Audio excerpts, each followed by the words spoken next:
up, guys? Blair, Captain Sweetwater here, and we are got a little treat for you guys today. We are at Coursey Springs Trout Hatchery in Bath County, Virginia, and they're currently closed for visitors due to COVID, but we've made some arrangements with the superintendent of Virginia State Hatcheries, and he has agreed to give us a tour of the facility and answer some questions for us. So we're really looking forward to this. Can't wait. First time here since they remodeled it back in 2010. And this should be really cool, guys. Stick around. We're really going to enjoy this. Cool. Rick and Huck oversee the hatchery here. Okay. This is one of our 9 hatcheries that we maintain throughout the state. 5 of them are for production and stocking of trout. So we've got 4 warm water hatcheries spread throughout the state as well. Now, what do you do in the warm water hatcheries? Everything from stripers going into Smith Mountain to walleye. Walleye's starting right now, actually. Nice. We'll be starting the stripers. That run should be starting in a few weeks. Okay. As it warms up. Bluegill, largemouth. Really? Channel cat, saugeye. Wow. Now, do you guys supply those for private people as well? No, if you want no, just for public waters. Okay. So technically, this is a fish. It's a production facility. Yeah. Okay.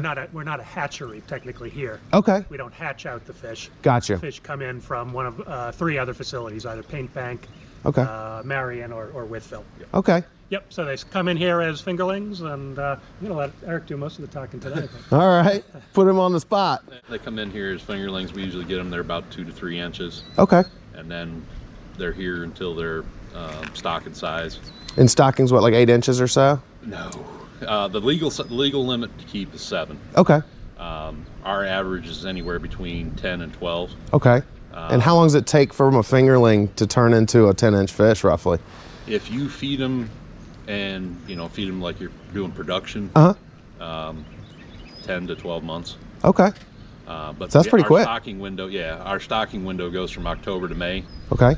And being that we use our own spawn from the other facilities, they only spawn once a year. Okay. So you've got to carry sometimes from, say, December all the way through to May. So you kind of got to slow them down for growth. Okay. That way they don't get too big, and then you starve them. And it's try and slowly grow them into the slot. It's like a fine science, I'm sure. It is. It's and depending on conditions, if you get a drought, which we usually have been lately getting in the fall, that makes it a little pinch point. Yep. So you got to kind of take into account for that. I noticed this fall it was really low up until about December, and then all the snow, and it started catching back up. Yeah, we're one of the few places that goes, oh God, please send us a hurricane. I hate for the coast, but and it gets our flow. The spring up here, it's reputed to be the 3rd largest spring in the state. Okay. Coursey Spring itself? Yep. Okay. It puts out, the facility's designed for 10,000 gallons a minute. Wow. I've measured the spring at around 14,000. Okay. But I've also measured it down to 3. Okay, and that's further up if you get the water to help fill that spring, it's not groundwater? I guess it upwells like a spring. Okay. But it's influenced. The Speological Association, one of the presidents lives just up the road, and they wanted the cow pasture about 6.5 miles upstream from us is a sinking stream. Okay. They wanted to know where the water went, so they did dye tracing, and come to find out some of that water from up there comes into our spring. Wow. Which is cool to note, but that's also why we have fluctuation in flow. Makes sense. And temperature. Okay. And also can be very spooky, because if there's a chemical spill in Highland County above that, it could potentially cause problems here. Great thing to know. Fortunately, Highland is not industrial by any stretch of the imagination, and probably not likely to be. Okay. But should a tanker going through or something, the chance is slight. Yeah. But still.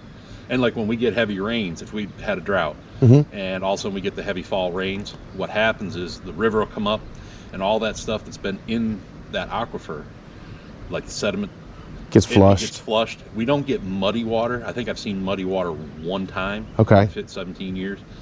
Most of the time it gets what I refer to as like a glacial till. Okay. It kind of gets that. It'll get cloudy. Okay. But it's not mud. It's more like a bluish. Gotcha. Just that fine. Like a haze. Yeah, it's like slate, because we got a lot of slate around here. It's almost like slate dust. Okay. It's the only way I understand what you're talking about. Fine, which we have to stop. We don't feed during that, because that's going over their gills. Yep. We also see a little spike in mortality right after a rain event. Okay. Then it goes back. Gotcha. What about like I know you're in the mountains, you get a lot of snow, like road salt and stuff like that. Does that have an impact at all on any of the streams or anything like that? I don't like salt around here. Okay. A lot of times what we get is cinders. Okay. They'll use salt on the main roads. Okay. Like way up 250. Uh-huh. They would use salt going across the mountain. Okay. But these roads around here just get cinder or sand. Okay. Most of the time cinders is what they use. Okay. So it's not really a problem here. Okay. Places like other facilities like Marion, which is more urban. Yeah. Yeah. Paint bank possibly, but not really, because Okay. there's a spring source that's above the road. There's an A, B, and C stocking. A being 8 times throughout the season, B being 5, and C 3 times, I think. That's correct. What classifies the A, B, and C stocking? Yeah, there are a handful of parameters that are taken into account to determine the category of water. Has everything to do with the width of the stream, the volume of water flowing through, the ability of the stream to carry over fish into the off-season during the warmer months, the amount of natural habitat, pools, riffles, things like that. And the streams will be evaluated by our biologists and graded. And then they'll use that grade to determine which category that stream is going to be classified as. Interesting. A follow-up question along with that. Let's say a B stocking is only 5 times. Sure. Do you put about the same number of fish in a B stocking, or because it's only a 5-time stocking for the season, do you put more fish? Sure. In a B stocking? Yep. So what you're referring to is what we call the allocation. In each water, we calculate an allocation or a number of fish that'll be stocked over the course of the year in that water. And so again, that's based on a formula that'll take into account the quality of that water, the volume of the water, and the natural habitat as well. Sure. And in addition to angler access as well, we want to make sure that folks have access to streams and where we're stocking the fish. Especially with population centers. Yeah. That's where more of the people are going to fish, tend to. Your urban stockings? Well, you can call them urban, like Roanoke's. Oh, okay. Stuff like that. I mean, the urban program is pretty much east. Yes. That's like down in Hampton. We have Armistead. Yeah, that's us. We drive all the way from here to there. Oh, okay. You guys actually stock this fish from here? Yep. Wow. That is a haul. Yeah, we do Armistead and North River Park. Okay. Yeah, those come out of here. Okay. Awesome. Yeah, we do that 5 times a year, and it's about a 13-hour day. Now, the number of trout streams that you guys stock, does that number change? Do new streams ever get added or taken away from that count, or you guys pretty much have a solid understanding of these are the waters that we want to put trout in? Pretty much. We don't see very many added around here. Mm-hmm. More or less, we see some maybe get reduced with private property. Uh-huh. We've got a couple streams that are identified, but it's a matter of what the facilities can produce. Okay. We don't want to over allocate where we're always going to be short. Uh-huh. So adding waters got to go through like a committee, basically. Okay, where are the fish coming from? Does the facility have that to supply it, or can you pull from another one that's not as popular that it's not going to affect? There's a whole bunch of stuff. Most of the time going forward, I see more. My opinion is more waters will be lost than gained. Okay, and is that just do you guys lease any of that land, or do wherever you see a stocking sign is actually Virginia Department land? No, some of it's department land or national forest, or county type stuff. Okay, but we do stock quite a bit of private, and that's usually followed up before we do it with a landowner agreement. Okay, that's what I was wondering. So sometimes stocked waters doesn't necessarily mean that you're on government or public property. Right. You could be on somebody's private property that was gracious enough to. Access. Yes. Perfect. Yep. Okay, cool. Yep. It's good to know because I didn't know that. And a lot of those all you've seen the trash along streams. Yes. We've lost unfortunately, we've lost some waters because of it, or good sections of some of our streams because of it. Absolutely.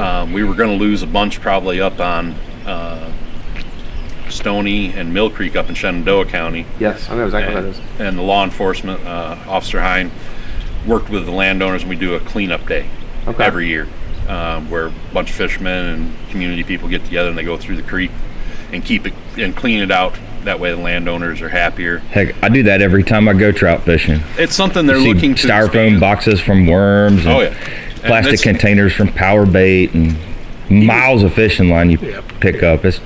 Makes me grind my teeth. It's pretty Yeah, bad. and that's what sometimes costs us private property. Yep. The landowner's like, I'm not dealing with this anymore. And I don't blame them. I But mean, if the program we're hoping, I think Steve's looking to kind of expand it across the state and have more official events like that, where we get, department sponsored type, we get somebody in the community to help out. now if somebody wanted to do like a stream cleanup, where would they go on your, like, is it through DWR? Like, where would you be able to like find information if you wanted to be a volunteer for something? Great question. So typically that would be arranged on a regional basis. Okay. DWR breaks the state up into 4 different regions. Okay. Each one's going to have its own regional office and regional law enforcement team. And so it's typically going to be that group of folks that's going to be involved with setting up those activities. Often it's also the localities or municipalities are trying to set up these events as well. Okay. So, a good place to start is with your regional office. You can always log on to dwr.virginia.gov and check out our contact info there. Okay, cool. Question. Yeah, definitely. I'd like to get on board with that. I would too. I mean, I could get a lot of people on board with that, I There's one think. coming up in March, the one you were talking about. Third Yeah. Saturday in March, we're doing the Stony and Mill Creek cleanup. Yeah, that's going on 3rd or 4th, maybe 5th year or something like that. It's getting there. Okay. The first cleanup was impressive. There was a lot. They had basically two big dump trucks full. Wow. There was mattresses, TVs, all, you name it. It was kind of crazy, and it's gotten less and less every year, fortunately. But Yep. that first one was like it had never been done. Gotcha. So it'd be a good thing going across, because that's what's going to help us retain private agreements. Absolutely. We lost some up in Highland, really good section of the stream years before I got here, because the landowner was like, this is ridiculous. I'm finding toilet paper behind my shed, worm cans, all this stuff. And Nightcrawler boxes, man, those things are a plague. yes. Yep. And now with the power bait jars, you see that a lot. Yeah. Hear that, everybody? How important that is. Pack it in, pack it out. Yep, absolutely. Do you guys feed them prior? From what I hear, you guys don't feed them before you stock them, right? No, that's bad. That helps them not pollute the water while they're driving around the truck. Yeah, because if you feed them, which it's one of the myths, trout stocking myths, that we feed them, it's counterproductive. You put them on the truck, if they've got a gut full of food, they're stressed, they throw up, affects the oxygen in the water, affects them, they're stressed out. Yep. So we prefer to leave them off a minimum of 24 hours. Okay. Usually by Friday, if I'm stocking out of a pond, they've been off since Sunday. Okay. Like the fish that went out this morning, one of the ponds had been off since Monday. Okay. The other ones were off 24 hours in advance. So a good week sometimes. Yeah. Awesome. Yeah, which makes the fish, as long as there's no stress from the stocking, they're hungry. I was gonna say, the whole myth of, oh, well, they just put them in the water, they're not hungry yet, is all a lie. I mean, some of them, a lot of what it is, they may be hungry, but they're getting used to their new water. When you're stocking, everybody always assumes you just pull up to the closest bridge and dump them out. I'd love to do know that. It's not true, right? I know it's not true. What's the process look like? Do you guys hand out of the truck? Yep. Truck them down in buckets? I mean, what's nets? How does that work? Depending on the facility and the water, can sometimes determine that. But basically, we'll pull up. We have certain stocking points that are, we're not going to run through stuff that's going to get the stocking person hurt. Yeah. Absolutely. That's like in the winter, people are like, why aren't you stocking? Because, well, an employee could get hurt. Absolutely. So stuff like that. We'll have paths. A lot of times where you see the signs, that's a stocking point potentially. That's one of the things we did years ago. Okay. But we have trails and stuff, and yes, we go off bridges because people fish the heck out of them too. Absolutely. We try and spread them out as best we can.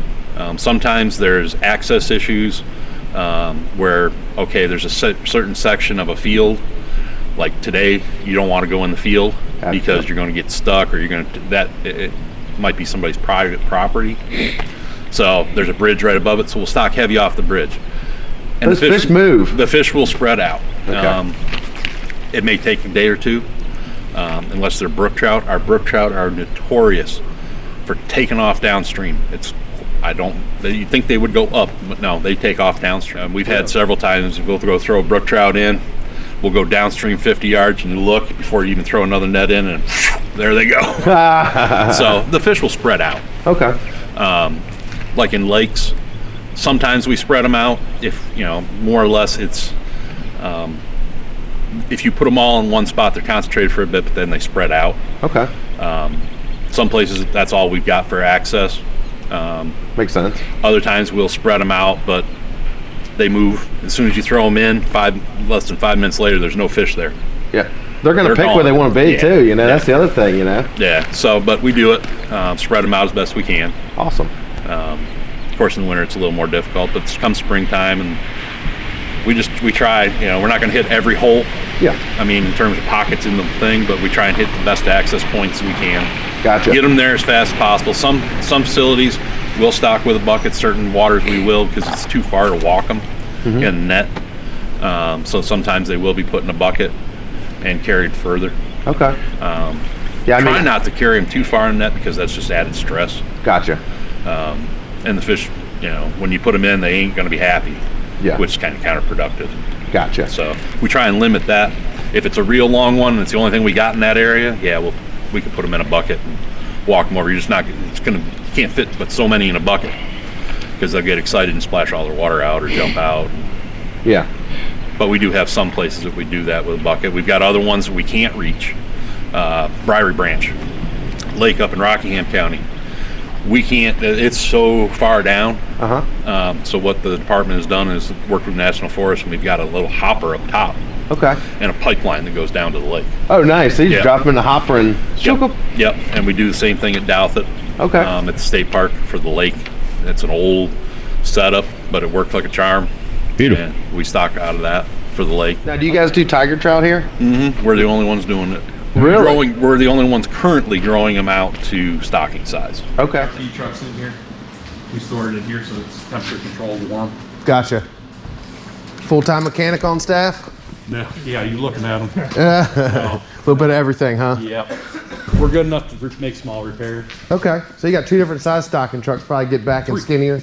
We have 3. This is our smallest. This is the pickup truck. It's got 2 tanks. Max is out at about 600 pounds. So that's 2 separate tanks. Yep. So you can put 2 different kinds of fish in this one truck. Oh, we'll mix them. Oh, okay. We'll mix them. But you could haul 2 different waters on it if you wanted. Okay. Sometimes we do on this one. That's our grader. That's how we grade the fish. Okay. To remove, prior to them growing out, when they're only about maybe 7-8 inches long, basically 1 ounce fish, we'll go and send them through the grader. Okay. Separate the big from the small. Okay. As best we can. Nice. It works really good. We used to do it by hand with a little hand grader. Oh, wow. And it used to take maybe to do one of those small ponds up above would take 3 days. We can do 2 ponds in 1 day with that. Wow. Talk about efficiency. Yeah. And it's got a counter on it. It has fish counters on it. So it counts the fish as they go in, and it's hyper accurate. Okay. Hyper accurate. Yeah. I like that phrase. Nice. And then here's your bigger truck. Yeah, the one that's missing today that's out stocking is an F550. Okay. It has 3 holes on it. These are our 2 most used trucks. Okay. That one, not so much. That there can haul upwards of 2,000 pounds. Okay. We usually don't haul that much. That's the maximum. Gotcha. Haul a little less so that the fish aren't stressed. Very cool. And it's got its own oxygen, I see, so you can help keep the water oxygenated as you're cruising along. The only one that's got pressure cylinders is that one. Okay. Gotcha. And this is what is sometimes referred to as the Cadillac of the fleet. Oh, wow. Back of the fleet. Yeah, one of the administrators that's no longer with us called it my Cadillac. There you go. So, It is a nice ride. It has got plenty of power. It's comfortable. If you're not comfortable driving, it's not safe. But yeah, that's a nice truck. It does. the tank's full It's of got- water. You're hauling no weight. Yeah. Yeah. Yep. That Very will probably cool. be around for quite a while. This one, when it's done with its service life, I'm going to put it on a 550, which is more useful. So how many fish roughly would you say one of these bigger trucks right here would hold on a regular stocking day? What do you Regular stock and normal, anywhere between, on a max load, 2,000 to 3,000 fish. Okay. Cool. It can hold up to, depending on the size of the fish, it'll hold 2,000 pounds. Okay. You can put up to 4,000 fish if they're 2 to the pound. Gotcha. Okay. So Makes sense. Would you stock one river system with this truck, or was that enough fish to hit like the Maury and then Back big Creek trucks- and then? Well, what we do on these bigger ones, like Rockbridge County, Okay. the 4 main waters other than the youth water. The South River. We stock like Irish Creek. and South are our 2 biggest individual stockings we have. Okay. They call for 1,364 pounds at 100% allocation. Nice. That will fill that truck.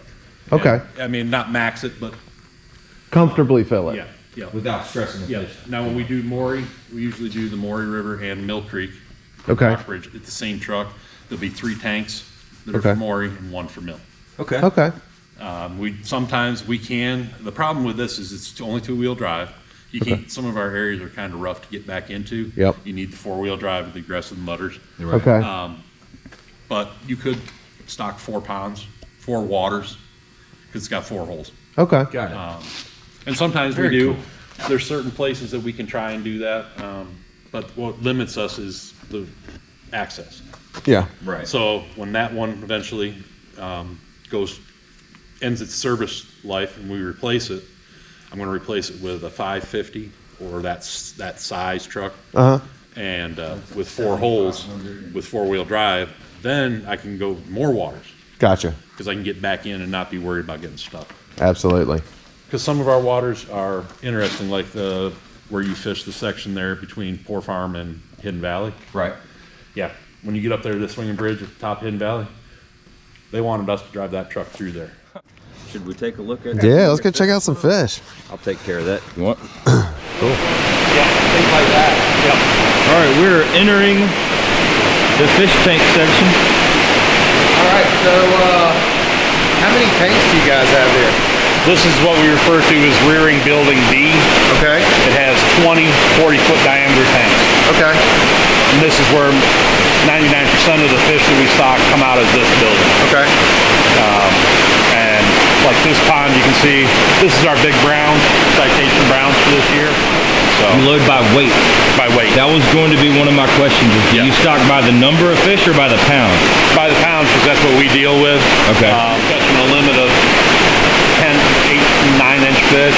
That doesn't really make a meal, and some of our fishermen use it to supplement their food. Yeah, absolutely. So we got complaints, I can't even feed my family on a limit. And then other times, dang, 2 of those fish will be a whole dinner, you know. Yep. It varies. Conception on that, after a couple days they're all caught out. We've done studies on some of our waters, the biologists have, and while the number may be reduced because there's such pressure to begin with, 2-3 weeks later, there are still fish there and still in good numbers. Yep. It's not shooting fish in a barrel, but if you want to fish, a good example of that is South Branch Potomac up in Highland County. Okay. They'll get some pressure first day or so, but I've had multiple reports from fishermen going up a month after we stock, even during March and April, and saying there's a trout behind every rock. That's awesome. Well, that's what we experienced last year fishing the Maury. We went up, fished the Maury for just a couple of hours on our way home one day because we'd fished the tail race below Moomaw. And we hit the Maury on our way home. It had been a month since the last stocking. And we did really well. We did really, really well. Look at all the tails and dorsal fins coming out of this tank. These are brooks, okay. 16,000 fish in this tank, y'all. 16,000. There's 2 I read. Yeah, we've got the youth waters now. We've got quite a few youth waters. I think we've got That to me is so important to pass this passion of the outdoors on to the next generation, because if we don't pass it on, it's going to die with us. Here you go. So, Absolutely. oh yeah, let's watch this water boil. Try and get good camera light here. Okay, so this is the trophy brown trout pond.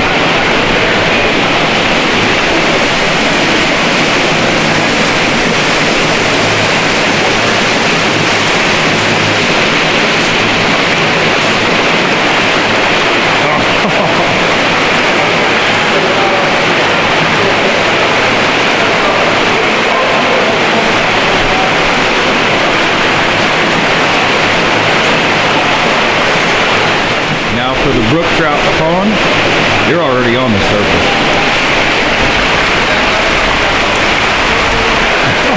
That's too cool.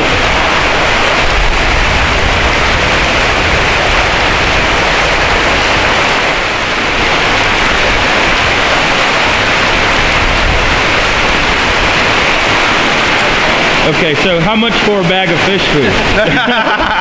They actually see retention and stuff like that for anglers. Do you see numbers going up, like with COVID, for example? No, it's a little early to tell, actually. Okay.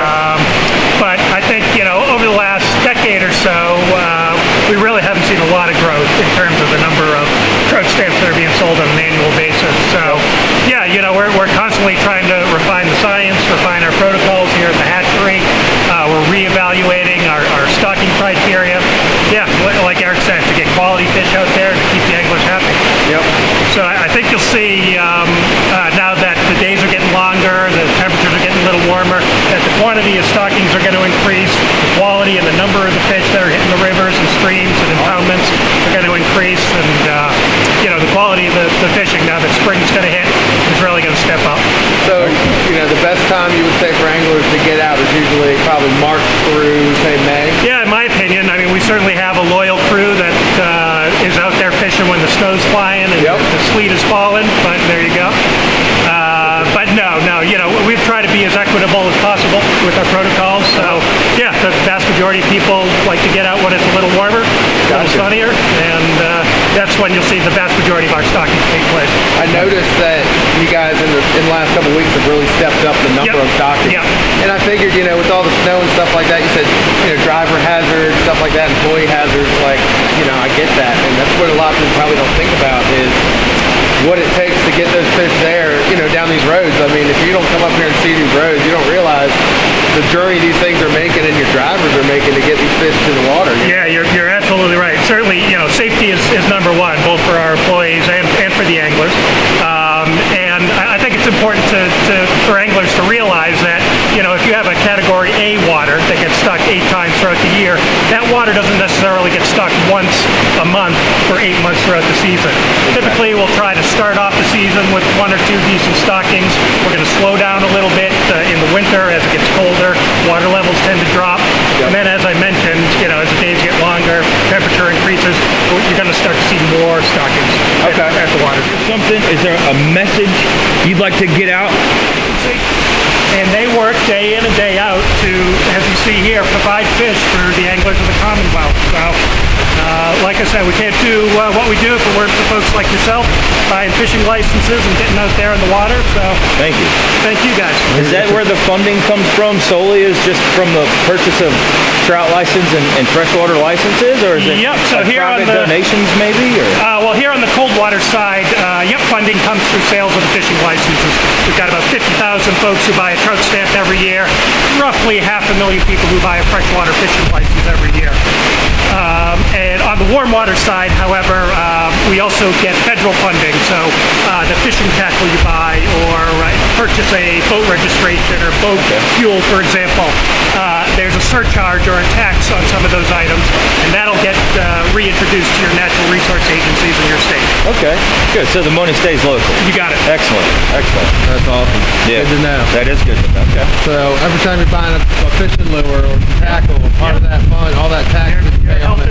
You're helping us raise fish and keeping the water stocked. Statewide, we stock about a million trout every year. Wow. The vast majority of which are catchable size. Here at Coursey Spring, Eric and the team raised roughly 1/3 of those trout that are stocked. Wow. So I'm hopeful we'll be open again to the public come summertime. Okay. And with a little bit of luck, we'll be able to have a hatchery open house maybe this fall. Okay. Program we started a couple of years ago, and obviously with COVID we had to shut it down, but it proved to be very popular. It allows the public to come in, interact with our staff, ask questions, look at the fish, feed some fish, and so keep posted. Yeah, definitely. We'll keep an eye out for that.